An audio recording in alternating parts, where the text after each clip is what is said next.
Okay, hi everybody. David Fogel, CEO of the Symphonina Foundation, back with you for another Symphonina Foundation podcast. And I'm joined today by the principal flute player for the Calgary Philharmonic Orchestra, Sara Hahn-Scinocco. Sara, how are you doing today?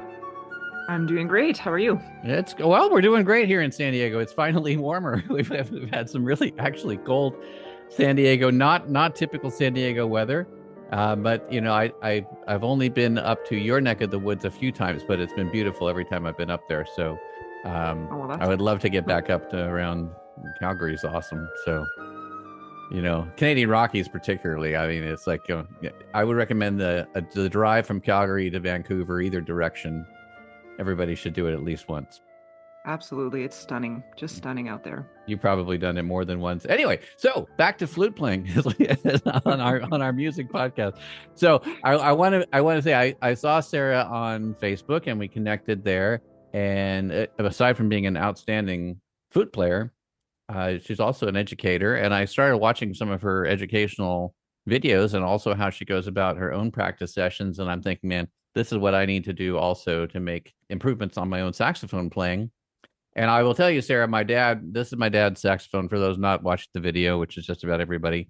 But I do have my dad's old sax, his tenor, but I do play, all the standard saxes along with piano and a little guitar. My dad was a sax player, clarinet player, flute player, piano player, vibraphone, maybe bassoon. Don't know about that one so much, but he was a very good all around musician. I could never pick up the flute and get a good tone with it. So the flute that he left me when he passed away is sitting in the closet still, unplayed, along with the clarinet that's very challenging. So I'm really looking forward to hearing some of the things that you have to suggest for people who are pursuing the flute, but also other woodwind instruments, in how to go about maximizing their performance from their practice time. It's something I think that we all want to practice more or practice the right thing, but then oftentimes it's very hard to know what the right thing is. So I'll turn it over to you now because it's your show. So let's say you have somebody your average student who wants to get good at whatever their instrument is, and they put in some time already, so they're not just starting. What are some of the key things that you look for as a teacher, and also encourage the students to pursue? Sure. So really, I mean, the approach that we teach is all about balance. So it kind of depends on the student. There's the students who really struggle to practice. We all know those students. They love their instrument and they love music, but maybe it's hard for them to actually take it out of its case and play it every day. We work a lot. We over the years we've worked with tons of students like that. With our studio now, with Green Banana Flute Studios, we still have a lot of adults who are kind of getting back into the flute that are maybe looking for some practice accountability, but it's more so people who are really they do practice a lot and they feel kind of stuck, like they're not getting a lot better. And so looking for more advice on, like you said, sort of how to practice, how to maximize your practice, how to get the most out of it and actually move forward. And, our approach really came out of like our own experiences, working really, really hard. I went to university, got my degree, was practicing hours a day, and I mean, obviously improving and doing well enough, but I kind of hit a wall where I thought, gosh, I know what I want to hear when I record. I back then I had my little tape recorder. I would record myself and I thought, I'm just not hearing what I want to hear back when I'm listening to recordings of myself playing. Like, what am I doing wrong? And I got really, really burnt out and frustrated and actually put the flute down. I decided I was going to quit altogether, for a little while. And I think I took about 6 months off or something. And when I picked it up again, I had to change my whole mindset. So mindset is sort of one of the sort of pillars that we work on, because that's a huge part of the game is where your mind is at and why, the big why of why you're playing your instrument in the first place and reconnecting to that. And then what I did was just manage my time a lot better. So I chose, I kind of focused in on the skills that were the weakest, and I did them for a little bit every single day. So instead of cramming, diminuendos in the high register for an hour straight, I would do it for like 5 minutes every single day. And those 60 minutes, over 10 days or 20 days went a lot farther than it would in the hour straight of trying to practice that and just burning out and getting tired. And I approached my whole practice like that. And so when I went back to doing orchestra auditions before I won my job in Calgary here, I also picked like the excerpts that I knew would always crash and burn in auditions, the ones I'd practiced for millions of hours, but then I'd get to the audition and the nerves would get me and I just couldn't play it. And so I would approach it so that every single day I would just do it for 5 minutes. Each one of those excerpts, I would do them 5, 10 minutes slowly with the metronome, and over time work the speed up. And I just found that this approach made it so that I got better way faster. All the practicing I did like made permanent improvements. So my fundamentals got better. Those excerpts, are things that I've never, I could pull them out of my hat because I practiced them so methodically. They're always there for me now. And it really worked for me. So now we're just sharing that approach with everybody that we come across. And I That was guess a that would long-winded answer. no, that's well from woodwind players. There's no such thing. Everything is long tones. So, Yeah. but I think that works probably for piano and guitar and every other instrument. I guess maybe percussion will set aside, but even then, if you're mallets and stuff, you're gonna you know have to be precise and relaxed and not get nervous about it because you've mastered it, right? I mean, that's part of the thing. But what you said there, in terms of like, how do you let's get a little bit more focused on that. So let's say that someone's working on a song like I am, and you want to nail it, and it has its tricky passages at every level. There's going to be something that's the tricky passage. Do you spend more time focusing just on that tricky passage then, or do you do things that lead into it and then play it, or do you come to it and come and step away from it and come back to it? What's your philosophy on that kind of stuff? Yeah, so if the challenge specifically is like finger accuracies, I assume is what you're saying. Like a tricky passage And is tonguing really and fast. saxophone and things like that, I assume for flute True too, enough. you know? Yeah, Yeah. articulation, getting your tongue lined up with your fingers, all of that. Yeah, it depends how hard it is, but yes, usually my approach personally, I'll say, would be to isolate that passage for sure. And I always start. I find a tempo that I can play it without any tension, without any mistakes easily. So maybe that's like really, really, really, really slow, slower than you even want to do it, dirge like slow. Um, and then, like I said, the time management is key. So if you did that for like that work on that passage for 5 or 10 minutes, leave it alone, then come back to it later. Then you can start from where you left off. Maybe your tempo went up a bit. You can start at that new tempo, get it a little faster, 10 minutes, put it down again. That's what I would do. And then once it's sort of up to tempo, then I would also kind of, yeah, practice leading into it, leading out of it. Like you said, for wind players, breathing is a huge aspect. So maybe it's just the way that you're breathing that's not quite right before Mm, the passage, right? yeah. If you don't have a proper breath, that can, sometimes your brain thinks your fingers aren't moving right, but it's actually your breath control isn't quite there for you, that kind of thing. So Hmm. isolating the problem is really, really key too. And then I guess too, not having any ego about going too slow, right? Because Yes. when you're not performing for somebody, you're just performing for yourself. The only thing that you are performing for is your own ego, really. So, and Yeah. maybe for me, like my dog or something, but you know, Yeah. it's fine. But the dog doesn't. My Ziggy's great, but when I practice altissimo, she whines along with me. But it's okay. But in terms of like, if you're playing something, you like, okay, even if it's just a scale exercise that's still tricky for you, some sort of technical pattern that's tricky. I find this anyway, you want to do it as well as you can do it at the speed that's the fastest you can do it. And I can spend some time kind of hovering around a tempo where I'm just missing it. And then I'm thinking maybe I'm just learning how to just miss it, as opposed to maybe I should back off 20 beats per minute, relax, nail it, and then sneak back up to it. And I suspect you would tell me that's the better thing to do.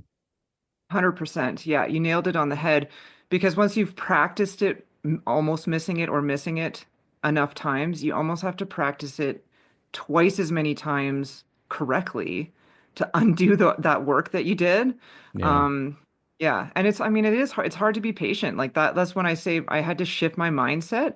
It wasn't about, I had to shift it from like proving myself and look how fast I can play and I can do this and I'm just as good as everyone else. Like all that stuff you kind of get sucked into when you're a student.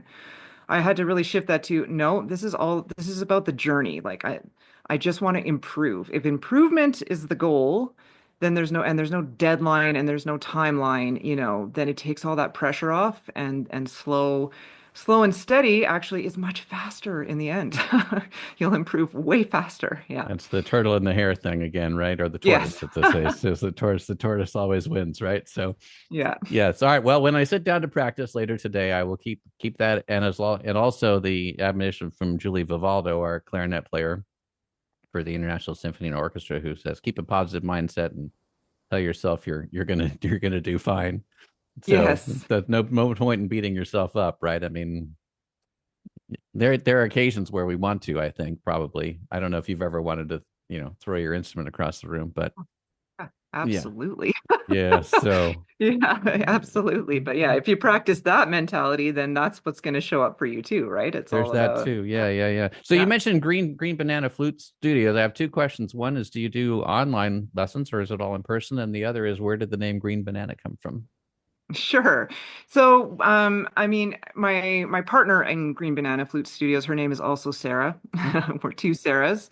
okay. And we've taught privately for, eons, both of us separately. We joined forces, I don't know, maybe about 15 years ago to start Green Banana Flute Studios, and the intention was to just enrich the experience for our students and do classes for each other's students, to have group classes, just kind of build sort of a studio.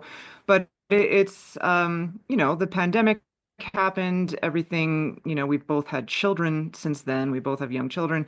Um, Things have changed. And so and I mean, the world has changed. So we're moving into the online space. And we're not necessarily providing like lessons per se. It's more of a community. Hmm, We have a couple of communities on a platform called School.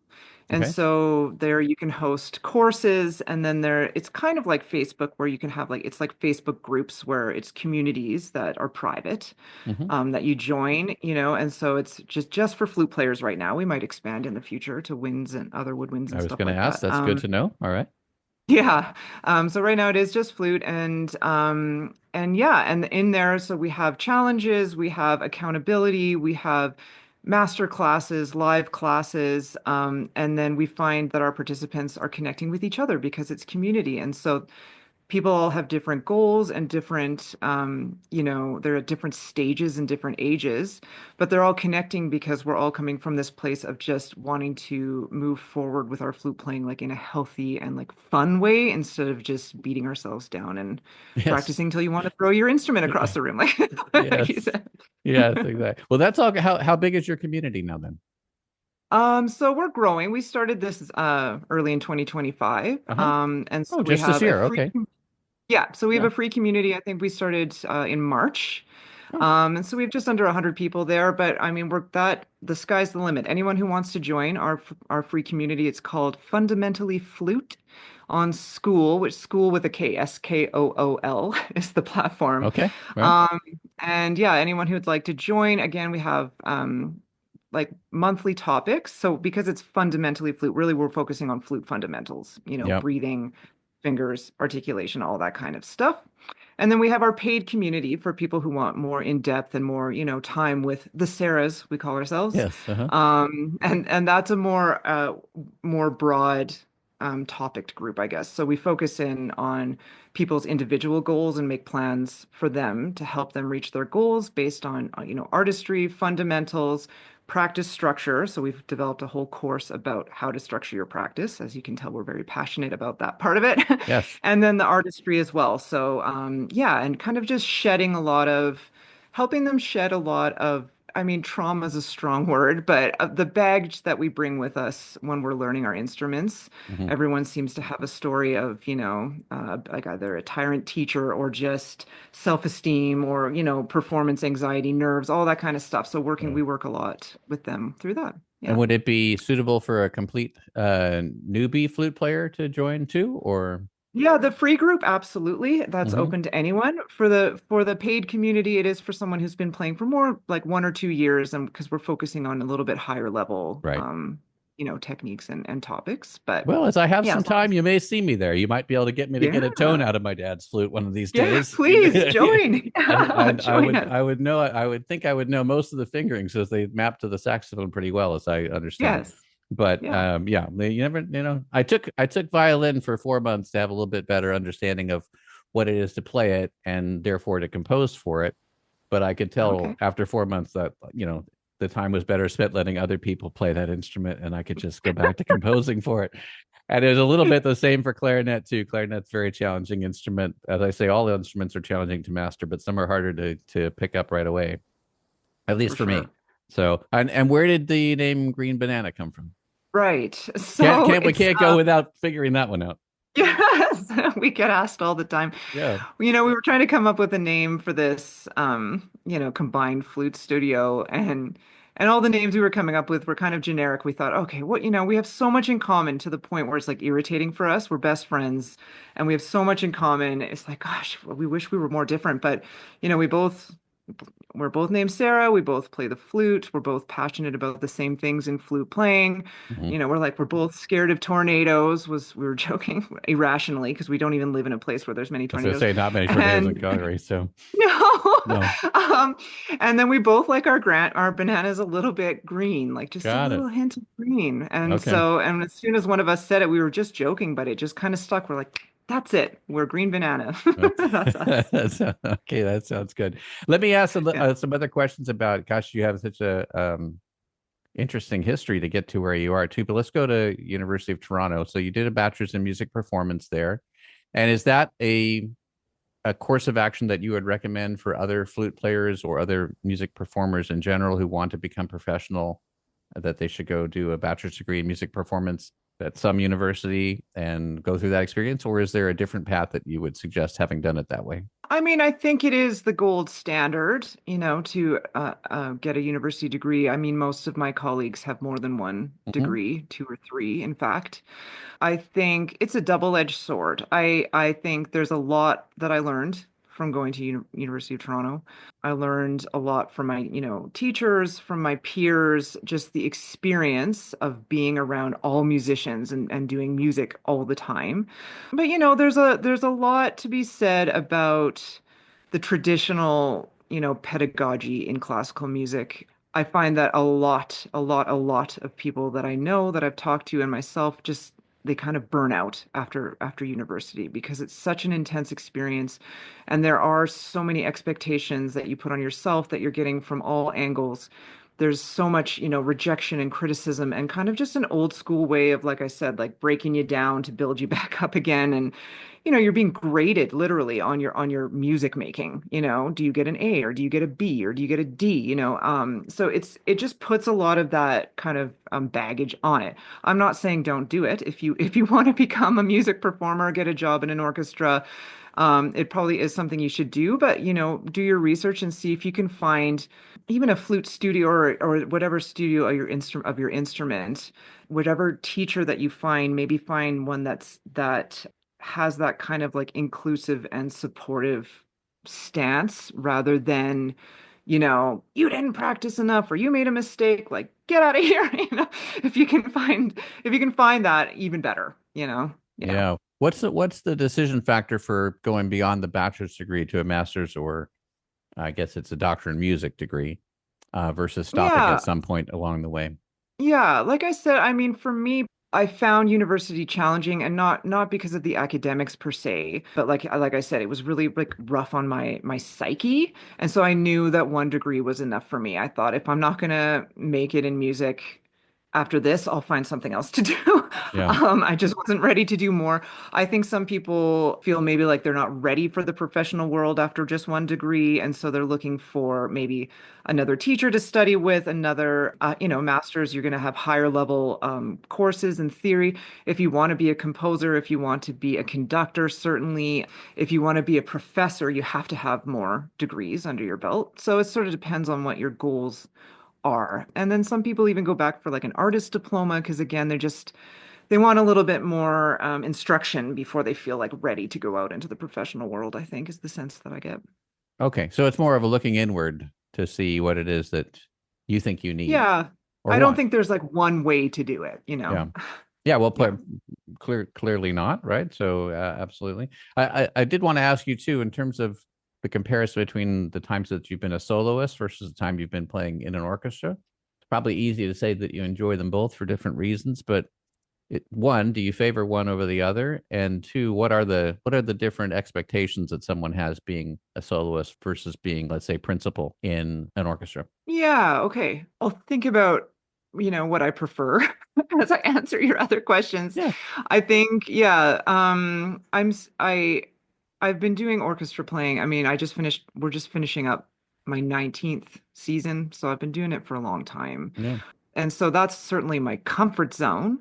And, as principal, I do get to play all the flute solos. So I get that it's a nice balance because I get that sort of exposure, and freedom of the solos, but then I also get to just hide in the orchestra an equal amount, Yeah. which takes the pressure off, right? And I always joke that, you get that moment of glory. Maybe you get a solo bow at the end of a concert, Hmm. but then I'll go out onto the street and nobody knows who I Nobody am at knows. all, Yeah, which you is walk right perfect, past them, right? like Yep. Yep. yeah, yeah. It's like Yep. no, none of the You have fame your little issues case that, with you, and everybody goes, "There yeah, goes a flute player," and who was she? yeah, But yeah, yeah. exactly. So, but I mean, anytime I do get to perform solo, it's certainly a treat. Like it's a lot more pressure filled and I'm not used to it personally. So I find it a little scarier, I guess, but it's also there's a lot more freedom and you get to play, you're the boss. You get to play how you want to play. There's less musicians to blend with and contend with. You can kind of just be yourself a little bit more in that scenario, I would say. Is there anything that you would do mentally to prepare for being a soloist that you would do differently than preparing to just go to the next concert, even though you might have a solo in that concert, or is it all pretty much the same?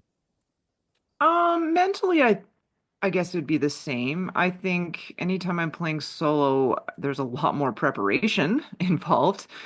Yeah, the orchestra, because I've been doing it so long, I mean, a lot of the stuff I don't even need to practice anymore. I can just go and play it. We've done it a million times.